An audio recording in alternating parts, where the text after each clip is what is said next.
नमस्कार मित्रांनो, microbiology in Marathi चॅनलमध्ये आपले स्वागत आहे.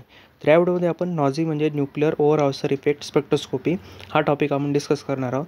हा टॉपिक NMR स्पेक्ट्रोस्कोपीच्या अंडर येतो. याच्यामध्ये आपण त्याचं प्रिन्सिपल, मेकॅनिझम, ॲप्लिकेशन आणि लिमिटेशन हे 4 पॉईंट आपण याच्यामध्ये डिस्कस करणार आहोत. तर चला तो व्हिडिओ सुरुवात करूयात.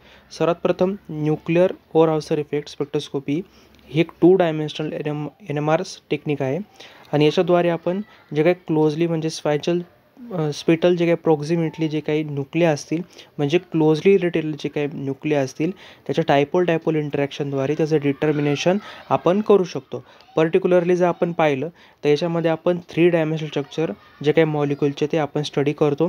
एस्पेशली जर पाहिलं जे काही बायोमॉलिक्युल असतील म्हणजे त्याच्यामध्ये जे काही प्रोटीन येतात, प्रोटीनचा 3D स्ट्रक्चर ॲनालिसिससाठी किंवा स्टडी करण्यासाठी याचा वापर केला जातो. तसंच न्यूक्लिक ॲसिडचं जे काही स्टडी आहे सुद्धा याच्याद्वारे केला जातो. हे झालं त्याचं इंट्रोडक्शन. आता आपण प्रिन्सिपल पाहूयात. तर प्रिन्सिपल काय आहे, हे सगळ्यात पहिल्यांदी हे जे काही नॉझी आहे ते न्यूक्लिअर ओव्हर अवसर इफेक्ट याच्यावरती बेस्ड आहे. हे कशाने कॉज होतं? क्रॉस रिलॅक्सेशनद्वारे. क्रॉस रिलॅक्सेशन म्हणजे काय, जे मॉलिक्यूल असतात ते नियर बाय असतात म्हणजे नेबरिंग मॉलिक्यूल असतात. त्याच्यात आयटम येतात, मॉलिक्यूल येतात, आयन्स असतात. तर हे तिघही मॉलिक्यूल एखाद्या मॅग्नेटिक फील्डमध्ये किंवा इलेक्ट्रॉनिक स्पिन स्टेटमध्ये दोघांमध्ये एनर्जी ट्रान्सफर होते. म्हणजे एकामध्ये एनर्जी लूज होते आणि एक एनर्जी गेन करतो आणि याच्यामध्ये कोणत्याही एनर्जीचे ट्रान्समिट होत नाही आणि ॲब्सॉर्प्शनही होत नाही. याच्याद्वारे एकदम सिम्पल आहे. म्हणजे क्रॉस रिलॅक्सेशन काय आहे, एखादा मॉलिक्यूल दुसऱ्या मॉलिक्यूलला एनर्जी ट्रान्सफर करतो इन द मॅग्नेटिक फील्ड किंवा इलेक्ट्रॉनिक जे काही स्टेट असेल त्याच्यामध्ये. तर क्रॉस रिलॅक्सेशन होतं. त्याच्याद्वारे हे जे काही नॉझी इफेक्ट आहे, नॉझी जो काही स्पेक्ट्रोस्कोपी आहे ती कॅरी आउट होते. तर ही स्पिन पेअरमध्ये 2 मॉलिक्यूलमध्ये आपल्याला घडून येते जे की क्लोजली असलेले म्हणजे क्लोज असलेले, नियर बाय असलेले असे जे काही मॉलिक्यूल असतील, आयन्स असतील, ॲटम्स असतील, मॉलिक्यूल असतील, यांच्यामध्ये एनर्जी ट्रान्सफर होतं आणि हे जे एनर्जी आहे ते एखाद्या मॅग्नेटिक फील्डमध्ये किंवा इलेक्ट्रॉनिक स्पिन स्टेटमध्ये एनर्जी आहे ती ट्रान्सफर होते. याच्यामध्ये कोणत्याही प्रकारचं जे काही ॲब्सॉर्प्शन होत नाही, इमिशन होत नाही. फक्त एनर्जी ट्रान्सफर होतो. एका मॉलिक्यूलकडून दुसऱ्या मॉलिक्यूलवर पाठवला जातो. एका मॉलिक्यूलकडं जे काही एनर्जी असेल ती लूज होते आणि दुसऱ्याकडं गेन होते. तर याच्यामध्ये जे काही स्पेस इंटरॅक्शन आहे त्या दोघांमध्ये जे काही बॉन्ड इंटरॅक्शन आहे त्याच्याद्वारे जे काही मेजरमेंट आहे ते केलं जातं आणि याच्यामध्ये आपल्याला क्रॉस पीक हे नॉझी स्पेक्ट्रमवरती इंडिकेट करतं की जे प्रॉक्झिमेटली बिटवीन द न्यूक्लिया आहे ते जे काही डायरेक्टली कनेक्टेड हे केमिकल बॉन्डनी कनेक्टेड नसतात. ते याच्यामध्ये केमिकल बॉन्डचा काहीच उपयोग नसतो. ते काय करतात, जे काही इलेक्ट्रॉनिक स्टेट असेल जर तो एखादा मॉलिक्यूल दुसऱ्या मॉलिक्यूल जवळ आला असेल तर मग तो काय करतो, एनर्जी ट्रान्सफर करतो. तर याच्यामध्ये केमिकल बॉन्डिंग वगैरे काहीच होत नाही. फक्त डायपोल इंटरॅक्शन होतं. म्हणजे जे काही स्पेस इंटरॅक्शन आपण त्याला म्हणू शकतो, फक्त एनर्जी ट्रान्सफर करायचं काम करतं एका मॉलिक्यूलकडून दुसऱ्या मॉलिक्यूलकडे आणि याच्याद्वारे आपल्याला जे काही क्रॉस पीक आहे ते नॉझी स्पेक्ट्रमवरती आपल्याला दिसतं. तर हे झालं त्याचं प्रिन्सिपल. तर आता याचं मेकॅनिझम कसं आहे ते आता आपण पाहूयात. तर डायपोलर कपलिंग आपल्या याच्यामध्ये पाहायला मिळतं. एखादा मॉलिक्यूल दुसऱ्या मॉलिक्यूलसोबत जे काही डायरेक्ट मॅग्नेटिक इंटरॅक्शनद्वारे जे काही न्यूक्लियर स्पिनद्वारे बिटवीन द दोघांजवळ येतात. त्याच्यानंतर क्रॉस रिलॅक्सेशन होतं. म्हणजे काही मॅग्नेटायझेशन असेल तर एका मॉलिक्यूलकडून दुसऱ्या मॉलिक्यूलमध्ये due to the dipolar interaction म्हणजे एनर्जी ट्रान्सफर एका मॉलिक्यूलकडून दुसऱ्या मॉलिक्यूलकडे होते आणि त्याच्यानंतर जे काही NOE इनहान्समेंट म्हणजे जे काही सिग्नल एंटिटीज आहे ते चेंज होतात based on their molecular motion आणि साईज. आणि जे काही मॉलिक्यूलचं जो पहिल्या मॉलिक्यूलचं जे काही मोशन असेल, साईज असेल, तीसुद्धा जे काही सिग्नल एंटिटी आहे ती पूर्णपणे त्याच्यामध्ये चेंज होते. म्हणजे पहिला मॉलिक्यूल स्पिन व्हायच्या आधी जो मॉलिक्यूल असेल आणि स्पिन व्हायच्या नंतरचा जो काही मॉलिक्यूल असेल त्याच्यात जे काही इंटेन्सिटी आहे, सिग्नल इंटेन्सिटीमध्ये आपल्याला इनहान्समेंट किंवा चेंजेस वगैरे घडून आलेले पाहायला मिळतात. तर ते कशावरती बेस असतं, मॉलिक्युलर मोशनवरती आणि साईजवरती. तर हे झालं त्याचं मेकॅनिझम.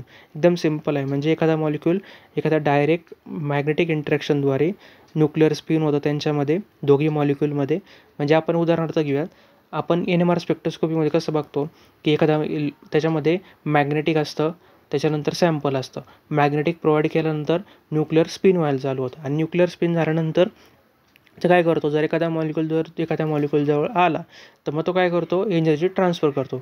एक मॉलिक्यूल दुसऱ्या मॉलिक्यूलकडे एनर्जी ट्रान्सफर करतो. याला क्रॉस रिलॅक्सेशन म्हटलं जातं आणि ते डायपोल इंटरॅक्शनद्वारे घडून येतं आणि त्याच्यामुळे जे काही सिग्नल इंटेन्सिटी असते ती चेंज झालेली आपल्याला पाहायला मिळतं. तर हे पूर्ण त्याचं मेकॅनिझम आपल्याला NOEचं पाहायला मिळतं.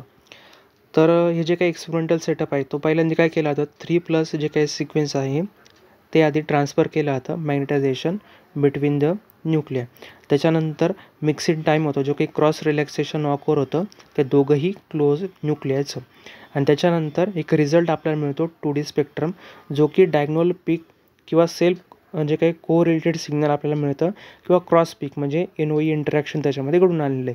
म्हणजे याच्यामध्ये 2D स्पेक्ट्रममध्ये आपल्याला डायग्नोल पीक म्हणजे एखाद्या मॉलिक्यूलमध्ये जर इंटरॅक्शन झालं असेल तर त्याला आपल्याला क्रॉस पीक म्हणजे NOE इंटरॅक्शनचा स्पेक्ट्रम मिळतो.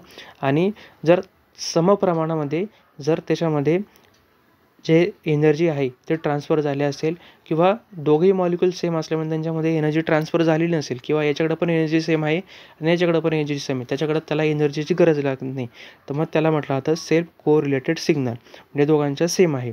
आणि क्रॉस पीक कावाकडून येतं, ज्यावेळेस एका मॉलिक्यूलकडून डायरेक्टली दुसऱ्या मॉलिक्यूलकडे एनर्जी ट्रान्सफर होते आणि त्या पहिल्या मॉलिक्यूलकडे एनर्जी राहत नाही, त्याला म्हटलं जातं NOE इंटरॅक्शन किंवा क्रॉस पीक. तर अशाद्वारे जे काही 2D स्पेक्ट्रममध्ये आपल्याला जो काही रिझल्ट आहे तो दिसतो. हे झालं त्याचं एक्सपेरिमेंटल सेटअप.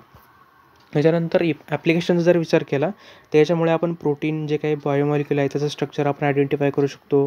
जे काही न्यूक्लिक ॲसिड आहे DNA RNA, तसंच जे काही याच्याद्वारे जे काही ड्रग आणि रिसेप्टरची जी काही बाइंडिंग स्टडी आहे, इंट्रामॉलिक्यूल इंटरॅक्शन कसं होतं, एखाद्या मॉलिक्यूलचं दुसऱ्या मॉलिक्यूलसोबत कसं इंटरॅक्शन होते ते आपण डिटर्मिनेशन करू शकतो. किंवा जे काही स्मॉल आणि लार्ज मॉलिक्यूल आहे त्याचं कन्फर्मेशनल ॲनालिसिस करण्यासाठी सुद्धा वापर याचा होतो. तसं जे काही ऑर्गॅनिक केमिस्ट्रीमध्ये स्टेरिओ आयसोमर याचा डिफरन्स जे काय असेल ते कॅल्क्युलेट करण्यासाठी सुद्धा याचा वापर केला जातो. हे झालं त्याचे पूर्णपणे ॲप्लिकेशन. तर लिमिटेशनचा जर विचार केला, ही जी टेक्निक आहे याच्यामध्ये आपण मीडियम साईज मॉलिक्यूल आहे त्यासाठीच ही बेस्ट वर्क परफॉर्म करते. आणि जे काही जास्त स्मॉल असलेले आणि जास्तच लार्ज असलेले जे काही मॉलिक्यूल आहे, इनसफिशियंट जे काही मॉलिक्यूल आहे त्याच्यामध्ये हे वर्क करत नाही. जे काही मीडियम मॉलिक्यूल असतील त्याच्यामध्येच ही जी टेक्निक आहे ती प्रॉपर वर्क करते. तसंच जे काही कोरिलेशन टाईम आहे तो सेन्सिटिव्हिटी डिपेंड असल्यामुळे त्याच्यामध्ये जर चेंजेस वगैरे घडून आले मॉलिक्यूलमध्ये तर ते खूप जे काही चेंजेस त्याच्यानंतर जो काही सिग्नल इंटेन्सिटी सुद्धा मध्ये प्रॉब्लेम येऊ शकतात. तसंच जर आपण पाहिलं, जे काही केअरफुल सिलेक्शन करावं लागतं मिक्सिंग टाईममध्ये, जेणेकरून जे काय NOE डिटेक्शन आहे ते ऑप्टिमाइज होऊ शकेल. तर असे 3 मेन लिमिटेशन आपल्याला याच्यामध्ये पाहायला मिळतात. तर कन्क्लुजनचा जर विचार केला तर ही एक क्रुशल टूल आहे NMR स्पेक्ट्रोस्कोपी अंडर. त्याच्यामुळे आपण जे काही क्लोजली रिलेटेड जे काही मॉलिक्यूल असेल त्याचं रिलेशनशिप न्यूक्लियाचं आपण डिटरमाइन करू शकतो. तसंच याचा आपण स्ट्रक्चरल बायोलॉजीमध्ये, ड्रग डिस्कवरीमध्ये, ऑर्गॅनिक केमिस्ट्रीमध्ये याचा वापर केला जातो. आणि ही जी टेक्निक आहे याच्यामुळे जे काही वेगवेगळे जे काही मॉलिक्यूल आहे त्याचं इंटरॅक्शन आपण बघू शकतो. एकदम सिम्पल टेक्निक आहे. याच्यामध्ये डायपोल इंटरॅक्शन आहे, क्रॉस रिलॅक्सेशन आहे आणि क्रॉस पीक आपल्याला मिळतो. तर सगळ्यात पहिल्यांदा मॅग्नेटिक सॅम्पलवरती टाकला जातं, त्याच्यानंतर त्याचं स्पिन होतं, 2 मॉलिक्यूल जवळ येतात, 2 मॉलिक्यूल जवळ आल्यानंतर एका मॉलिक्यूल दुसऱ्या मॉलिक्यूलकडे एनर्जी ट्रान्सफर होते. ट्रान्सफर झाल्यानंतर जी काही एनर्जी ट्रान्सफर झाली आहे तो रिझल्ट आपल्याला 2D स्पेक्ट्रमवरती दिसतो. याच्यामुळे आपण प्रोटीनचं इंटरॅक्शन असेल किंवा जे काही DNA लिगँड इंटरॅक्शन असेल, DNA ड्रग रिसेप्टर इंटरॅक्शन आहे ते आपण सुद्धा याच्याद्वारे कॅल्क्युलेट करू शकतो. तर वेगवेगळ्या फील्डमध्ये म्हणजे फूड इंडस्ट्रीमध्ये, फार्मास्युटिकल इंडस्ट्रीमध्ये याचा वापर आपण करू शकतो. तर या व्हिडिओमध्ये आपण नॉझी म्हणजे न्यूक्लिअर ओव्हरऑल्सर जो काही इफेक्ट आहे स्पेक्ट्रोस्कोपी हा टॉपिक डिस्कस केला. जर तुम्हाला माझा व्हिडिओ आवडला असेल नक्की व्हिडिओ लाईक करा, चॅनल सबस्क्राईब करायला विसरू नका. चला भेटूया पुढच्या व्हिडिओमध्ये.